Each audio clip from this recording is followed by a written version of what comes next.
ഒരിച്ചിരി ചോര പൊടിഞ്ഞാ ഇപ്പൊ എന്നാ അത് ഐശ്വര്യല്ലായോ? അപ്പൊ വെൽക്കം ടു പാർട്ട് 2. നമ്മുടെ ഈ ഫ്രോക്കിനെ നമ്മൾ കൺവേർട്ട് ചെയ്യുന്ന പ്രോസസ്സിലാണ് നമ്മളിപ്പോൾ നിൽക്കുന്നത്. അപ്പം ആ ഒരു വലിയ ഫ്രോക്കിനെ എന്താക്കി മാറ്റും എന്നുള്ള ആലോചനയിലായിരുന്നു നമ്മൾ. ആക്ച്വലി അതിനെ ഞാൻ ഒരു ചെറിയ ഫ്രോക്കാക്കി മാറ്റാൻ പോവാണ്. അതായത് കുഞ്ഞിനുള്ള ഫ്രോക്കല്ല, വലിയവർക്ക് തന്നെ ഉള്ളത് ഒരു നീ ലെങ്ത് ആയിട്ടുള്ള ഒരു ഫ്രോക്കാണ് ചെയ്യാൻ പോകുന്നത് കേട്ടോ. ഇതിന്റെ താഴെ ഇതേപോലുള്ള സാധനമൊക്കെ ഉണ്ടായിരുന്നു കേട്ടോ.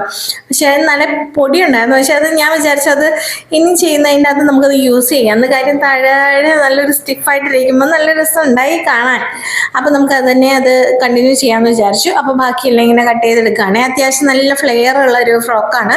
അത്യാവശ്യം നല്ല രീതിയിൽ തന്നെ ഫ്ലെയർ ഉള്ള ഒരു ഫ്രോക്കായിരുന്നേ. അപ്പോൾ ആ ഫ്ലെയർ അതേപടി തന്നെ നമുക്ക് താഴോട്ട് ഉപയോഗിക്കാൻ ഞാൻ വിചാരിച്ചു. അപ്പോൾ വേസ്റ്റ് ചെയ്യാൻ താഴോട്ട് നമ്മൾ മാക്സിമം ആ ഫ്ലെയർ നമുക്ക് എടുക്കാൻ പറ്റുന്ന അത്രയും നമ്മൾ എടുത്തിട്ടുണ്ട് കേട്ടോ. അപ്പോൾ അതെല്ലാം കട്ട് ചെയ്തെടുത്തു. ഇനി അതിൻ്റെ കൂട്ടത്തിൽ ഞാൻ നേരത്തെ വലിച്ചു കുറച്ച് മാറ്റി വെച്ചിരുന്ന ഒരു സ്റ്റിഫ് ഉണ്ടല്ലോ, അതും കൂടെ അങ്ങ് കയറ്റി വെച്ചിട്ടുണ്ട്. ഇനി എങ്ങനെ ഉപകാരപ്പെട്ടാലോ എന്ന് വിചാരിച്ചിട്ട് ഇപ്പോൾ ഉപകാരപ്പെട്ടാൽ നമുക്ക് അത് എടുക്കാമെന്ന് വിചാരിച്ചു.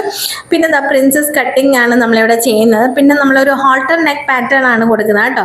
അപ്പോൾ ഇതാ നമ്മൾ പ്രിൻസസ് കട്ടിങ് പാറ്റേൺ ഒക്കെ കൊടുത്തിട്ടുണ്ട്. പിന്നെ സ്ലീവ്ലെസ് ആണ് നമ്മളിവിടെ ചെയ്യുന്ന ഒരു ഫ്രോക്ക്. അപ്പോൾ നമ്മൾ സ്റ്റിച്ചിങ് പ്രോസസ്സൊക്കെ ഇവിടെ സ്റ്റാർട്ട് ചെയ്തു. അപ്പോൾ ഇതിൻ്റെ ഫൈനൽ ഔട്ട്ഫിറ്റ് എന്തായിരിക്കും എന്ന് കാണാനുള്ള ആകാംക്ഷയിലായിരിക്കും നിങ്ങളെല്ലാവരും, അതെനിക്കറിയാം. അപ്പോൾ എന്തായാലും നമ്മുടെ സ്റ്റിച്ചിങ് പ്രോസസ്സൊക്കെ ഇവിടെ സ്റ്റാർട്ട് ചെയ്തിട്ടുണ്ട്. ഇന്ന് എന്തായാലും ഞാൻ നിങ്ങളെ ഫൈനൽ ഔട്ട്ഫിറ്റ് കാണിക്കുമല്ലോ. അപ്പോൾ ഇതാ നമ്മുടെ സ്റ്റിച്ചിങ് പ്രോസസ്സൊക്കെ കഴിഞ്ഞ് നമ്മുടെ ഡ്രസ്സ് ഇവിടെ റെഡി ആയിട്ടുണ്ട്. ഇതാ നിൽക്കുന്ന കണ്ട എൻ്റെ പുറകിൽ.